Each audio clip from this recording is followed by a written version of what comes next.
So, tonight's meeting provides the first opportunity for the board and the public to hear from the independent rate consultant, Mark Hildebrand, who will be leading the current, study. Mark joins us with over 18 years of experience, and he specializes in utility rate setting. He has an impressive list of clientele from other municipal agencies and special districts.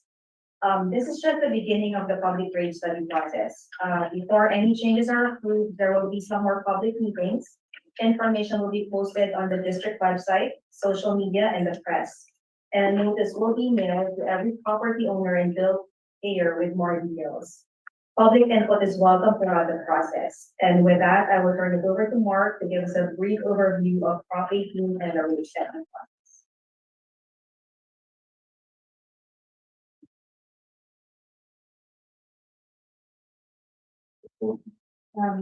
Leo, can you put up Mark's presentation, please? Cool. Thank you for having me here this evening. My name is Mark Hildebrand. I'm with Hildebrand Consulting. I first want to apologize for my appearance. I normally wear a suit. I came down here to enjoy your coastline before the meeting and managed to forget my suit in the garage. So, as was mentioned, I have been doing rate consulting in California for about 20 years and have worked with nearly 100 utilities, similar, well, some larger, some smaller than Marina Coast. But I work out of Oakland, and I used to work for large engineering firms for a number of years, and I went out on my own about 5 years ago. Another thing I wanted to mention is that we do have Martin Rauch here, who is your public relations consultant, and he and I have worked in the past together on other similar projects, and so we're like two peas in the pod, and we'll come out of the gates firing. Next slide. So for the agenda this evening, this is really just a precursor to the rate study. I thought it would be a good idea, Martin agreed, as well as staff, that it'd be great to meet with you early and often. Rates are obviously a really important part of what a utility has to plan for, and unfortunately, or you know, as it would be, most of your customers' relationship with utilities through their bill. And so it's really important that it's done in a process that's transparent, that the board's comfortable with, and that involves a lot of foresight and planning. And so we wanted to make this presentation to make sure that we understood your concerns and that you understand what we're going to be engaged in over the coming months. So first I'll just touch on rate setting in California, some of the legal requirements, then I'll talk about the specifics of the this project, some of the background. I know that some of the board members are new, and so maybe some background would be helpful. And then specifically in this scope report. Next slide. So in terms of the legal requirements for rate setting in California, just a very brief history here.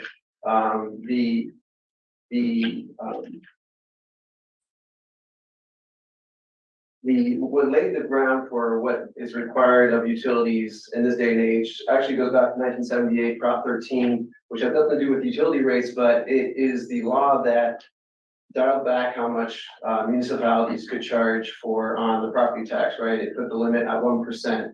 And what that created was a dynamic where there were a lot of cities out there who suddenly had constraints in their budgeting, and so they started looking at other places for where they could get their revenue. And one of those places were water and wastewater utilities. They started charging more for water, more for sewer, so that they could change light bulbs in City Hall, right? It was totally unrelated to the service that was being provided. So when people started figuring that out, they came up with Proposition 218, which was written, the language was essentially said, you can't charge more than the cost of providing service. That was the general language, and we'll look at that specific language in a moment.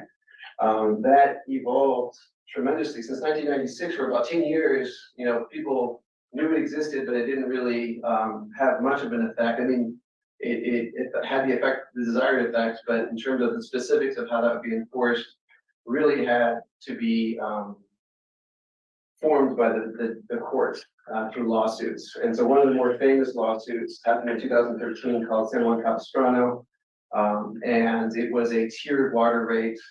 It was a really egregious case where the city council simply looked at the recommendation for a specific tiered water rate and said, nah, we don't want to do it that way, let's do it this other way. And just right in public, right there in front of everyone, they said, forget the analysis, let's charge them this way.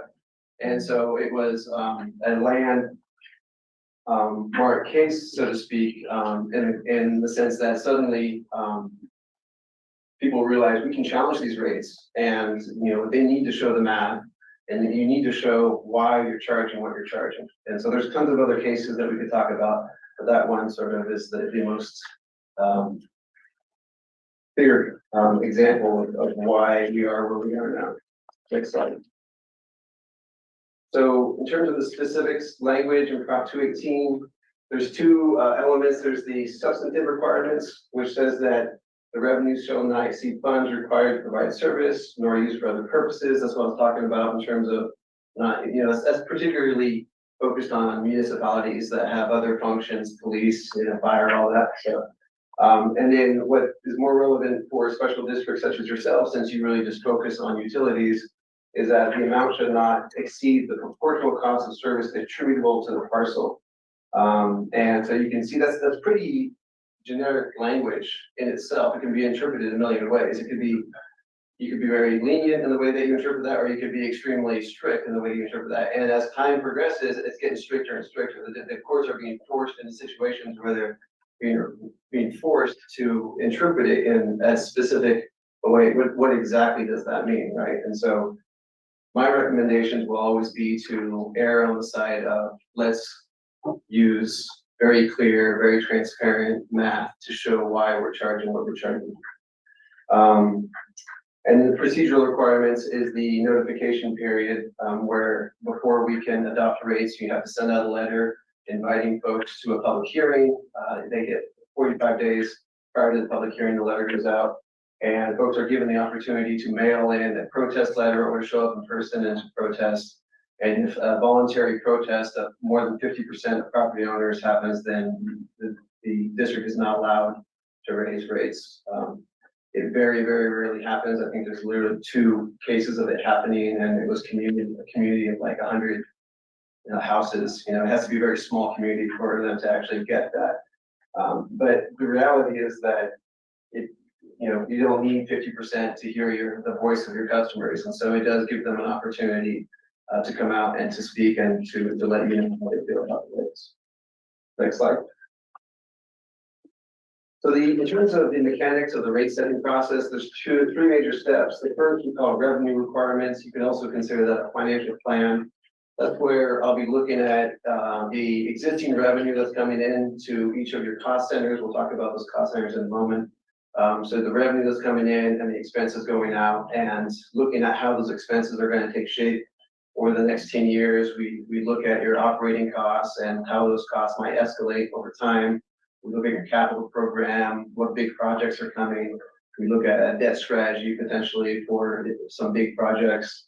And ultimately, we determine how much do we need to raise rates by in general, and do we need to issue debt? Those are sort of the 2 big questions that get answered by the revenue requirements phase. Once we understand how much revenue, rate revenue you need to collect, we then look at cost of service. So we look at your individual customers by class and look at how they use the system, how much water they use, the strength of their sewage, the size of their meter, all these different factors to determine which customers are driving your costs, and how can we allocate costs to those customers in an equitable and transparent way. That's really the root of Proposition 218, where we really look at your customers to understand how they behave and how they're driving your costs and how we can allocate costs to them fairly. And then the last portion is the rate design, which is once we know how much we want to recover from the different customer classes, how are we going to recover that? Is it going to be through a fixed cost, a variable cost? And how do you design that exactly? And I'll have a slide dedicated to that topic. I will talk a little bit more about our options. Next slide. So this is just a example, but a graph from a different project. But the point of this graph is to show that this is a 10-year cash flow pro forma or graph that shows revenues compared to expenses. So the revenue is the background in green, and the expenses is the foreground in the columns, and operating costs and their debt service and capital spending. And the point of this graph is to show that really what's going to drive the rate increases, the piece that you can really change and move around the most is capital spending, right? That's the projects can be prioritized, they can be financed through debt, they can be moved around. And so that light blue on the top, you can see in this particular case, it's pretty steady capital spending every year. And then in the year 2030, there's a big capital project. Well, how are we going to plan for that? Are we going to just wait until it comes and issue debt?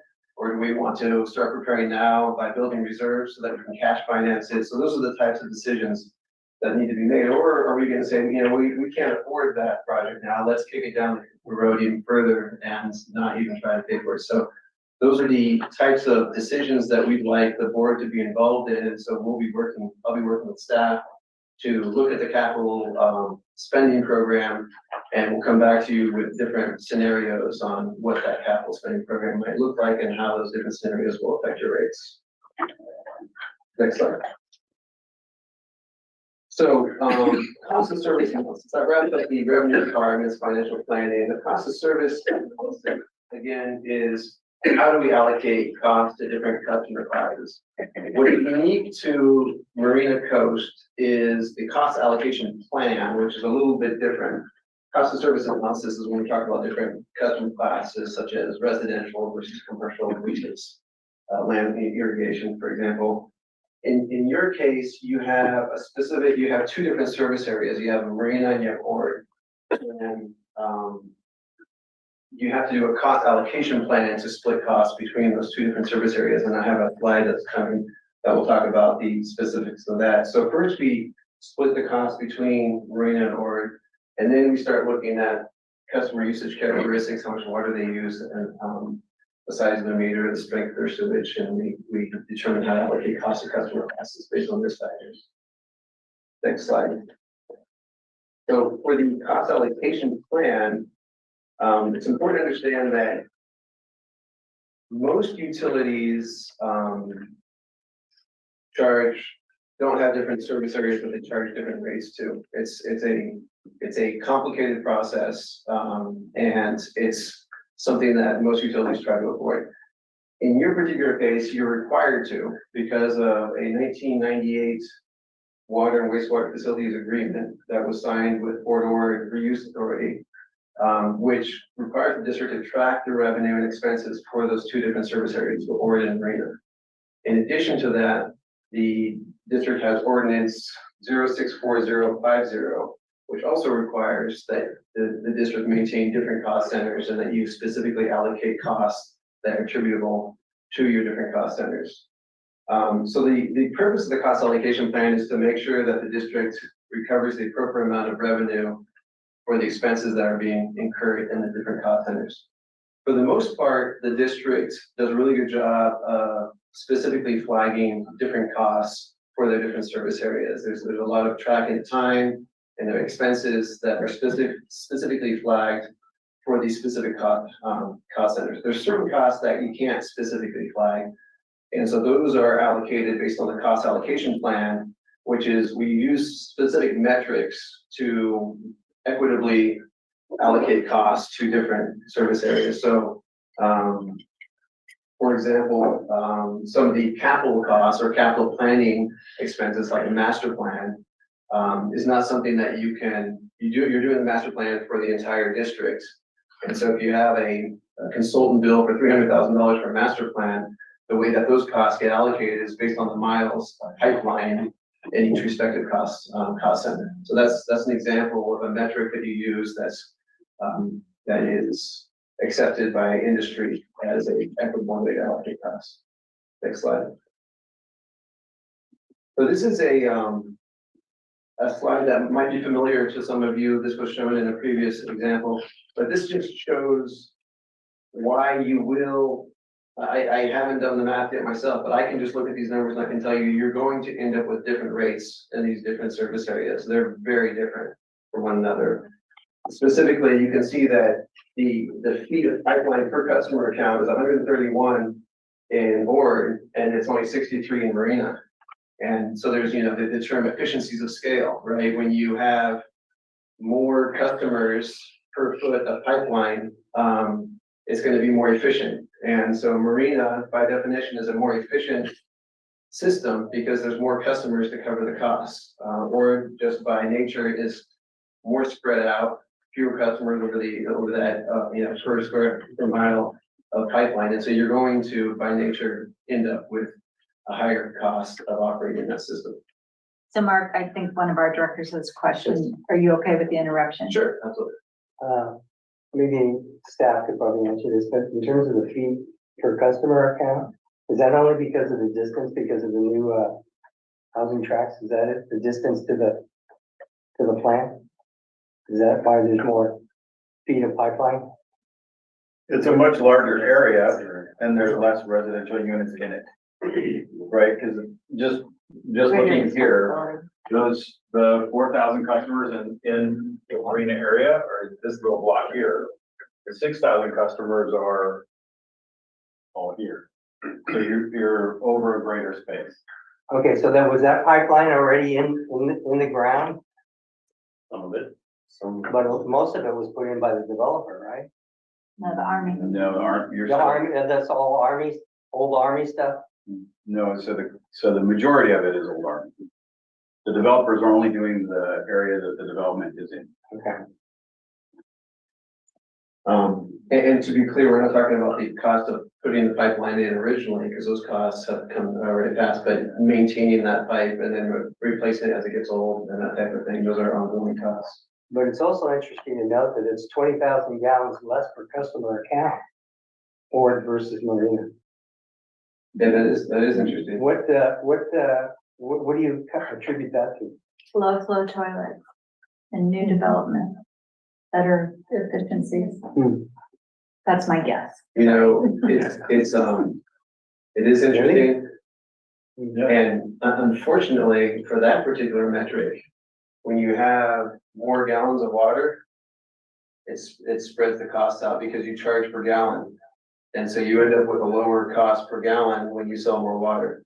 Well, So- that's what I'm kind of wondering. Wouldn't that offset?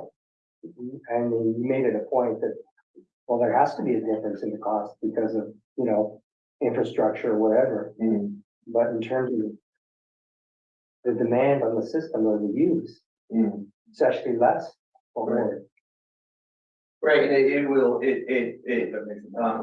whatever those costs are, whatever the implications of I don't do any analysis trying to figure out the theory of how much the difference in flows will, all I know is here's this budget and there's that budget and the math's gonna just come out differently. Okay, well, hopefully that's why we're doing this race then. Yes, right, yeah, we are sticking to the actual costs for those specific service areas. By law. Director Moore. Two quick things. One to Director Moore's question. It's possible that the higher per customer amount might be related to more commercial in the compact Central Marina area. Total commercial usage, don't know. But on your previous slide, when you were talking about our marina, Central Marina versus Ward cost allocation being a little bit unusual, have you not seen water districts that did costs by pressure zone when the water district served a geography that had a great deal of elevation change to it? Absolutely, yeah, that's common. Okay, so that is common. So we're not that unusual. It's not the norm, but I'd say for service areas that have a topographical, significant change, I'd say about half of them charge that surcharge for elevation. Yeah, and Central Marina has what, one or two pressure zones? Two, and then we have what in the Ord community? Well, it's 5 and 12 total. 5 total, so 4, so in the Ord community. Okay, thank you. Next slide. So I touched on this previously, but for the most part, whenever possible, we will be allocating costs directly to the cost centers to the extent that they can be tracked. They are directly allocated. There's some specific, as examples, some specific capital projects, if they happen within a certain service area, then those get tagged to that specific cost center. Same certain pump operations and debt service, those are all allocated, and directly allocated to specific areas. For the general costs, as I mentioned, those are indirect costs, and so there's, different ways of allocating those costs, and the details of that will come out over the course of the study, but, it is something that the district's been doing, for quite some time, and I've reviewed the existing methodology, and it looks completely within industry standard, and so I'm just going to be verifying the numbers and updating it as necessary. Next slide. Is there a couple more things showing up if you get? There is on our handout. Different. There we go, it's got some hidden excitement, okay. So, sorry about that, I was not over from my previous slide.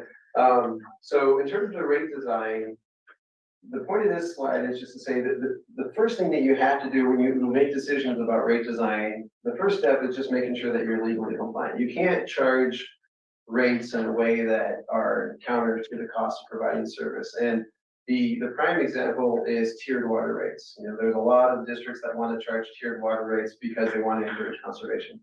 You can't charge tiered water rates just because you want to encourage conservation. You can do it if you can demonstrate that you have incrementally increasing costs of water for different sources of supply or for different reasons. You absolutely can do it. You don't have to do it, but you can do it. But first we want to make sure that there is a cost nexus. And then once we've established that, then we start making decisions about what we want to emphasize. So administrative ease, there's certain rate designs that are very complicated that your billing system just can't handle. And so that's one thing to consider. Affordability, you know, that's a question of how much do you recover through fixed costs versus variable costs. If your fixed bill is really high and your variable portion of your bill is very small, there's not much you can do about your bill. You're going to get the same bill whether you use a lot of water or not a lot of water. And so, you know, there's a tension there in terms of how to allocate those costs. On the opposite side of the spectrum is revenue stability. The lower your fixed bill is and the higher the variable portion is, the more the district's going to see volatility in their revenue, right? You know, as you have a drought or whatnot, if you put a lot of revenue in your variable portion, then you'll see a lot of financial turmoil sometimes. And as an industry, over the last 10 years in particular, we're really seeing a shift towards higher fixed costs, because the thing is that most of, and we'll talk about this in a moment, but most of your costs are fixed. And so Proposition 218 is really encouraging districts to charge the cost of, have your rates reflect your costs. Well, if your costs are fixed, then your rate should be fixed as well. And historically that hasn't been the case, but the industry is absolutely moving. The norm used to be 30% fixed revenue, 70% variable. And that was about 10 years ago. I'd say now it's closer to 50-50. And if I had to guess, in 10 years, that's going to be 70-30. It's going to be 70% fixed, 30% variable, because that's really what the cost profile is.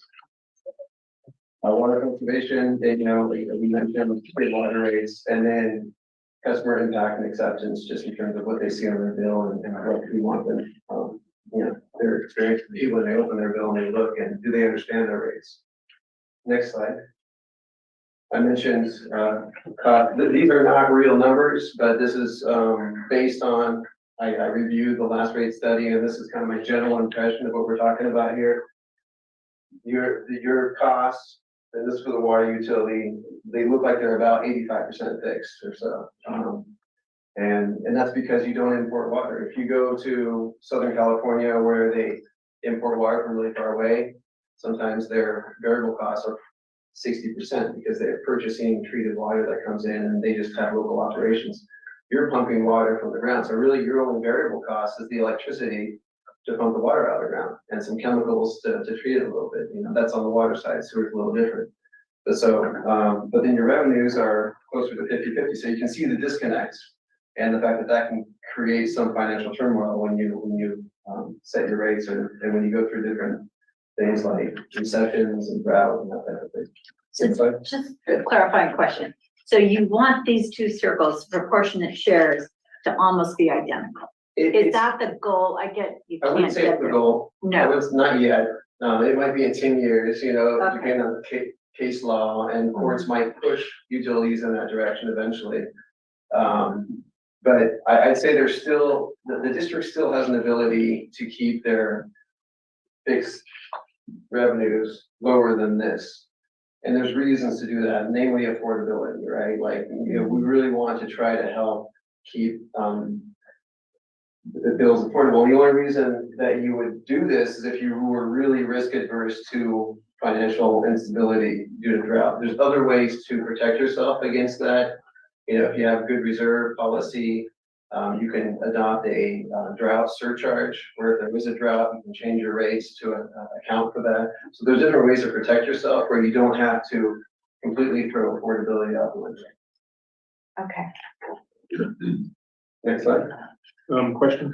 Yeah, I'm sorry. Hey, not a problem. So basic message from this slide is it's going to be board choice, particularly how we set rates on the revenue side. And you're going to have some discussions with us, I presume, about alternatives for how much fixed versus variable. And we as a board are going to have some discussions about our thoughts, the extent to which the variable costs encourage water conservation. The larger the variable, the lower the fixed, so that some of our folks who aren't as well off financially have a smaller fixed cost and could potentially have more control over their total bill by using less water. Those sorts of considerations that the board's going to have to mull over. Yes.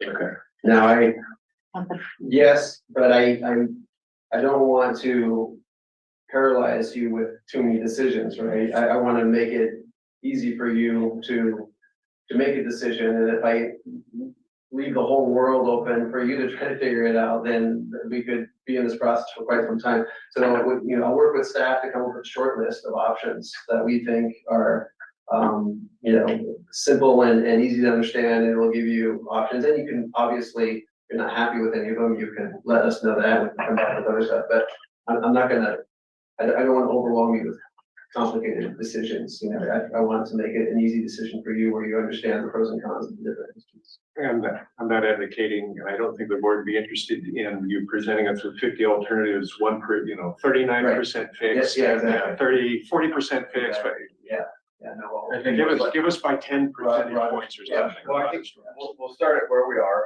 We'll start at the industry standard. And if that's comfortable, then we'll move on. If it's not comfortable, then we'll back up a little bit and we'll make the adjustments necessary. Thank you. And the industry standard is not this. More closely. Because you to- said it's 50/50. Right, it's more I closely wrote to it. the green circle. Okay, more close. This is what you currently have now is pretty close to The normal in the okay. industry, yeah. Like I said, 10 years ago it was more, 37, fixed was like 30%. Yeah. And now you have about 45%, which I say is kind of where the industry has gone. I'd say this is pretty close to the standard right now. thank you. So here's a few different options regarding rate design. So the ones in blue are very common. The ones in yellow have existed. They've kind of gone the way of the dinosaur. But going from very stable revenue to less stable, but encouraging more conservation and affordability, you have fixed rate. So that would be what you currently have for your sewer rates, which is it's not absolutely zero you can do about your bill. You get allocated a certain charge at the beginning of the year, and that's what and it's for single family home, for example, gets a fixed rate. Declining block is something that they used to do in certain areas where they are actually trying to encourage water use. There are certain parts of the country that they wanted to sell more water. It was a strange dynamic, but it helps. It was helpful for some reason. I don't fully understand the reasons. Uniform rate is where you have a fixed portion of your bill, and then your water bill is the same regardless of how much you use. So you pay $3 a unit, and whether you use 1 unit or 100 units, you pay $3 per unit. Seasonal is when you have different water supplies for during different times of the year, and so it's more expensive during the summer, less expensive in winter, or vice versa. That takes a very specific service area. It doesn't happen here. And an inclining block is what you currently have, where you're allocated a certain amount of water at a cheaper rate, and then, another block of water at a more expensive rate, and sometimes you can have up to 5 different tiers. As I mentioned, the inclining block rate is something that, really needs to be tied. That's the rate structure that gets challenged the most, right? That's when you have taxpayer groups who are advocacy groups who are trying to cause trouble or they want to push back. That's generally what they focus on. And inclining block rates are really easy to set.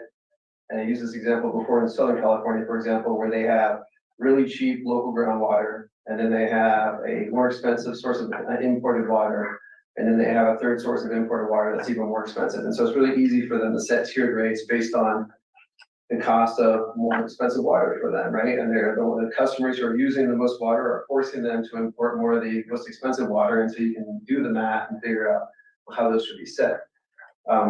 In your case, you don't import water, you have groundwater, and so your tiered rates are based on what's called peaking factors, which is an engineering concept where you have customers who peak the highest, who use the most water, are using more infrastructure, right? You acquire larger reservoirs and larger pumps and larger pipes to serve customers who use the most water because they're peaking.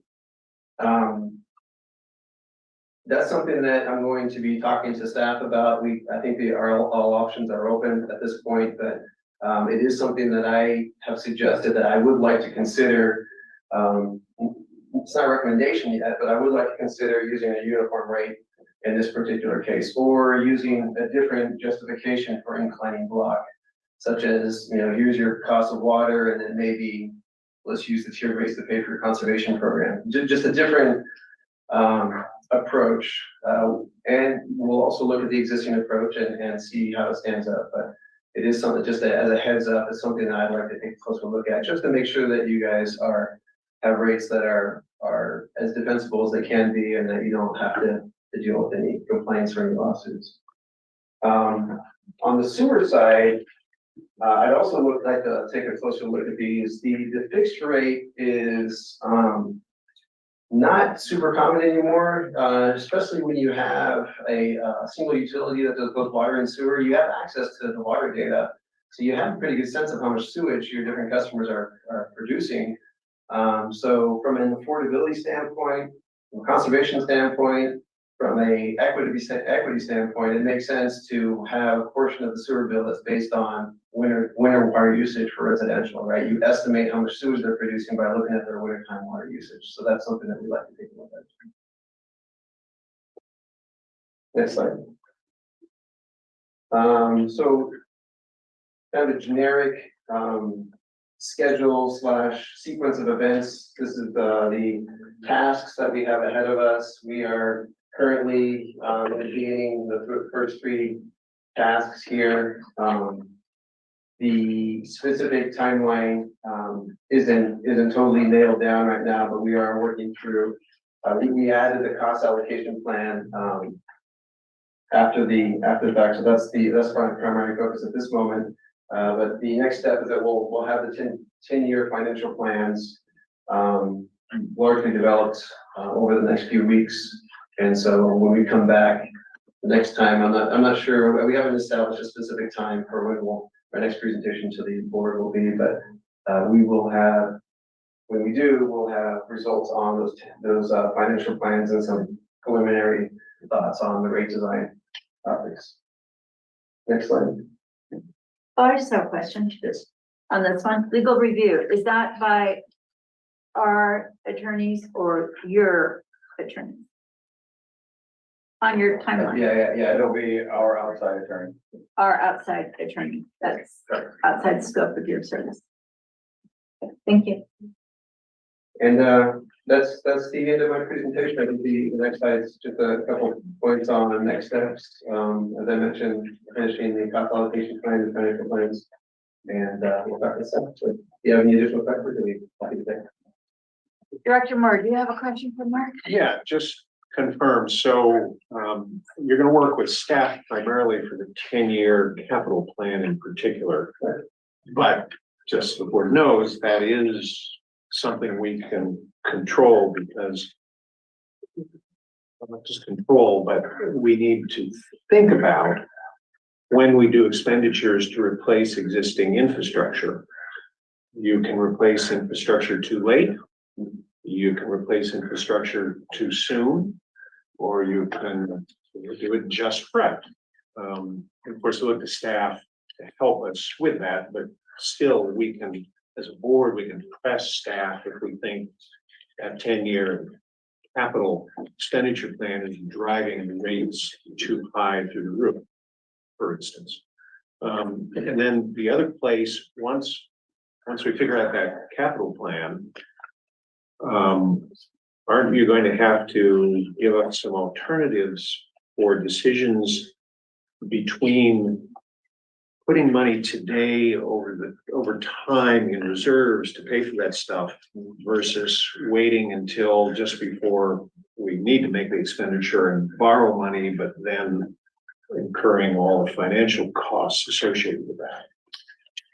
So Tio, if you would please bring up slide number 6. The grass. Yeah. Yeah, that's what it is. So what our hope was that we would be able to talk to that exact thing. You know, the district isn't terribly flexible in terms of its O&M costs. We've done a great job in being a lean organization. We don't have a lot of extras. That's not 6. You'll get there. Okay. It's the That'll bar. get us to 6. There you go. Just went by. There you go. Right. And so what this was intended to demonstrate was the debt service that the district carries, that's immutable. You can't change that. O&M costs are relatively fixed with percentage less than, you know, under the 1%, maybe 2% you could fiddle with. But to your point, the capital program is the real throttle. And so it's my intent, staff's intent, to bring, as we build the rate structure, is to bring to the board a series of tempos. Our renewable replacement program is going to be at 3 million. It's going to be at 5 million. It's going to be at 10 million. And it's going to have a certain number of percentages and rate impacts. And those are the things, to your point, the board can say, you know, well, this is a little bit out of our reach. Do we really need to move at this pace? And I think it's really good that we've brought engineering into a committee, and that committee is really whittling away at the capital program so that we know that the master plans are reflected in the capital program. You guys have a good dashboard of what all that is, and then we can throttle that. Because there may be that part where it's just too big a lift for us, right? To try to, you know, we only have, well, right now we'll have 3 engineers, but at some point we'll have 4 plus. At that point, we'll be able to carry a higher tempo. So maybe in this rate setting, we're at 3 with the understanding that in the 10-year plan, the next block of 5, we're going to go up to 5 million or whatever it is. But I think that to answer the question, Tom, and to echo, this graph specifically was to show you, you have a levelized capital program, you have a large borrowing event, so you have a bonding event. We're not going to design the system to deal with a bonding event. That's a high capital intensive thing, building tank 2 or something like that.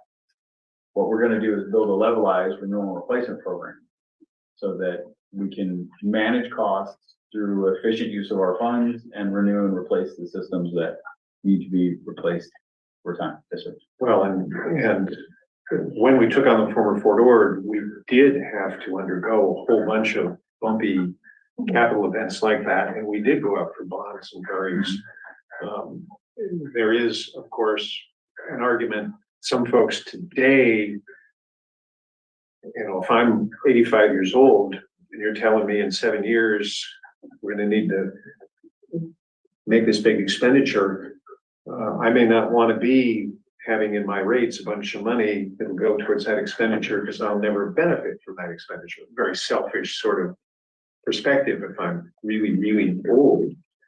On the other hand, if you're going to live beyond that and you borrow a bunch of money for that, then you've just saddled yourself and your rates and all your customers with the interest cost of that big thing when you could have been putting money aside and avoided it.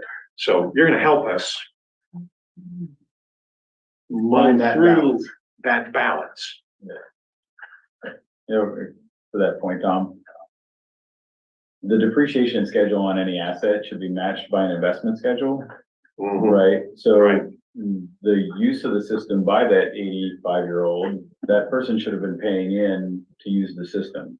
And we all know that isn't necessarily the case. Right. So what we don't want to deal with is, one, we don't want to have rate shock, but we also don't want to have the capital debt. And as we were explaining to the engineering committee, replacing assets that are failed is about 3 times more expensive than replacing an asset that's at the end of its useful life, right? If we can go in, replace these things while they're at the edge of failure, or they're in a low failure mode, Derek and his team and Garrett and his team, they can control that for us and manage us into a space where we're efficiently executing the project. But if the street opens up tomorrow and Derek has to send crews out in the middle of the night at time and a half, and you know, we're paying double time because it's Christmas Eve and, you know, all that stuff, it's, you know, and it's crazy, right? So those are the things we have to be thinking about. Thank you. Am I? I'm knocking on wood for no. Yeah, oh, okay, I thought it was even my job. No, no.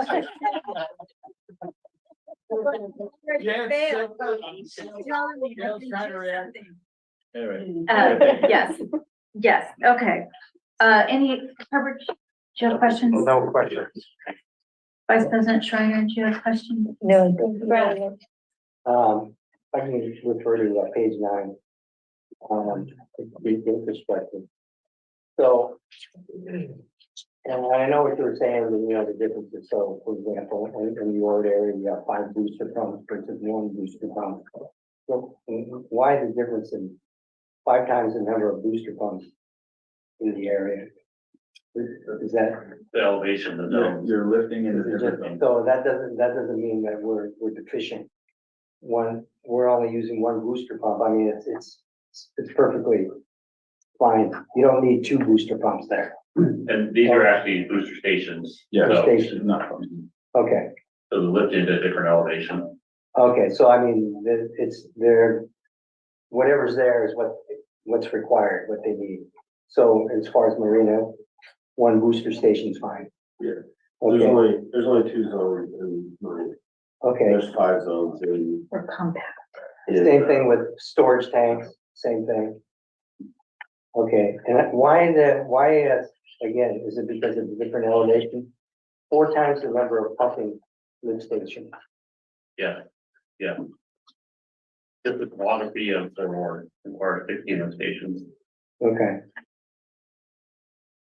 Interesting. Pumping in distance or distance? It's- Yeah. Oh, really? That's what I It's think it was one both.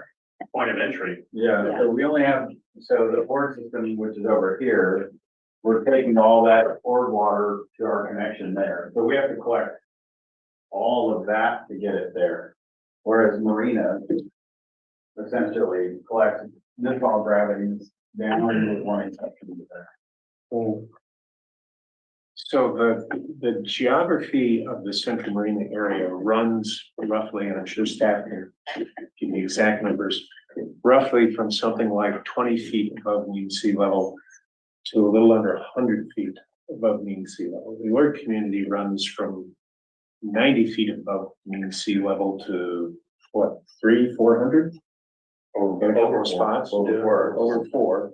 So that's one problem and explains why we have these multiple pressure zones going higher and higher on Fort Ord. Right, But the other weird thing about Fort Ord is a lot of the places where the Army chose to build housing seem to be these sort of dune-like lumpy areas that have a low spot right around where they build houses. And so they dump all that wastewater into the low spot, which you can't let it accumulate there, so you gotta pump it out of the low spot.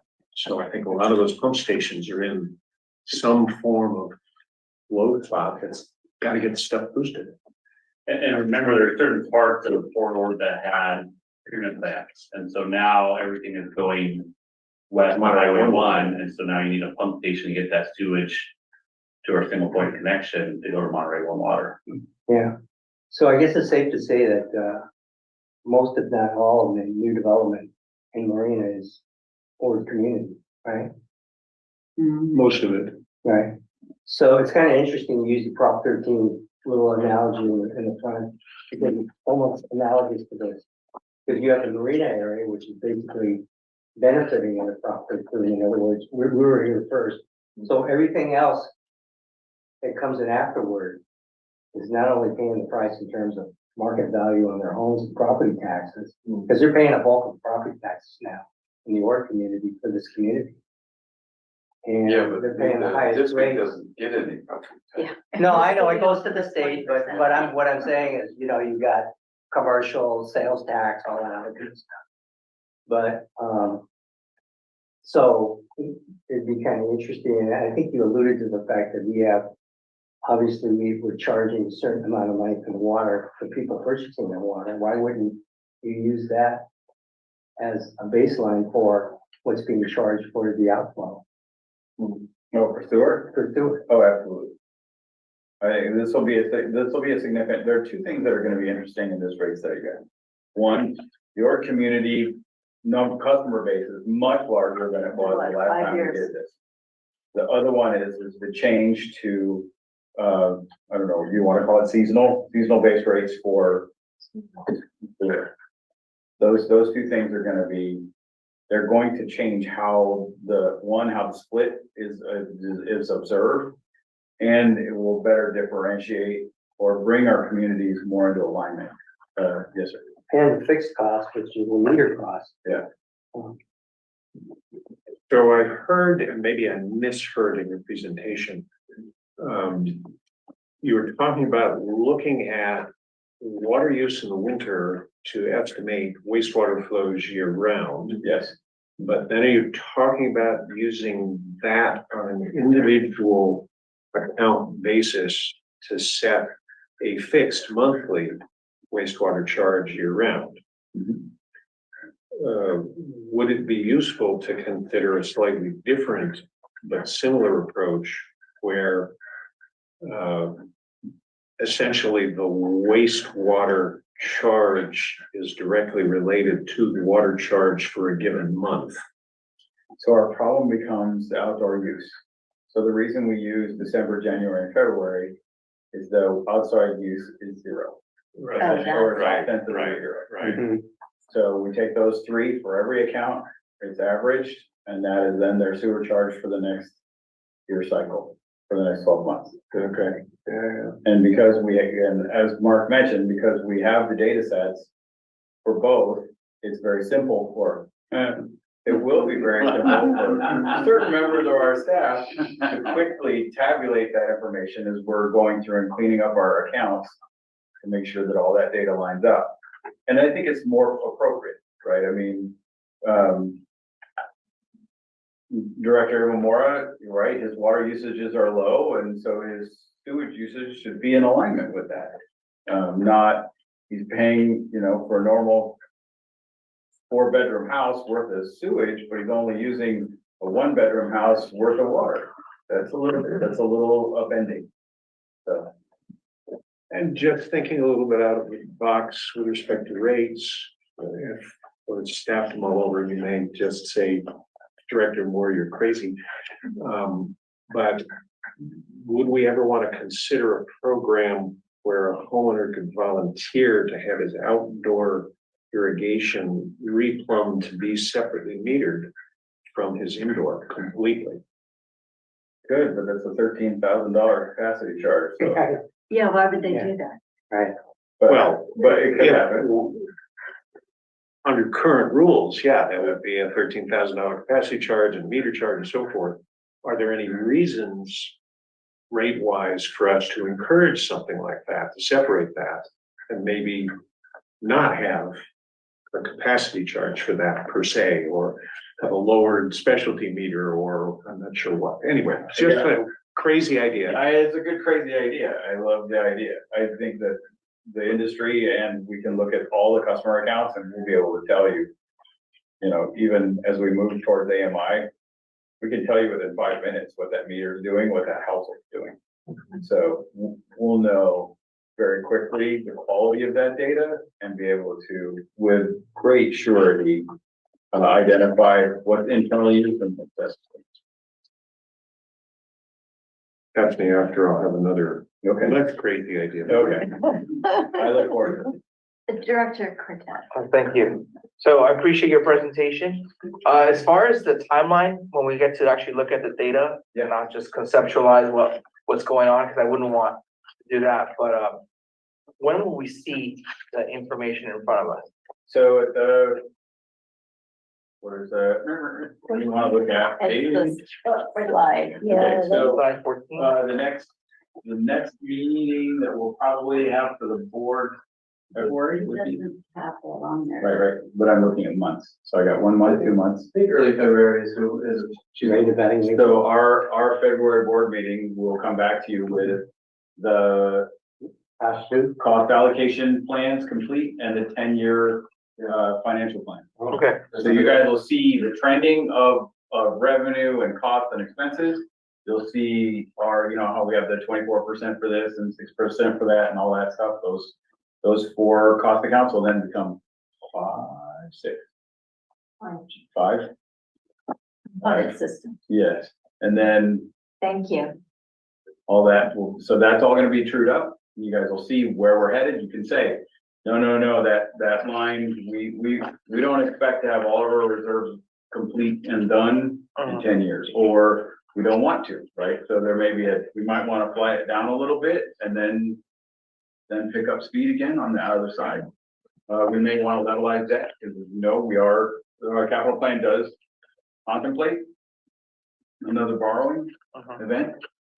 So that's coming, but you'll see all of that stuff in February. okay. Any other questions?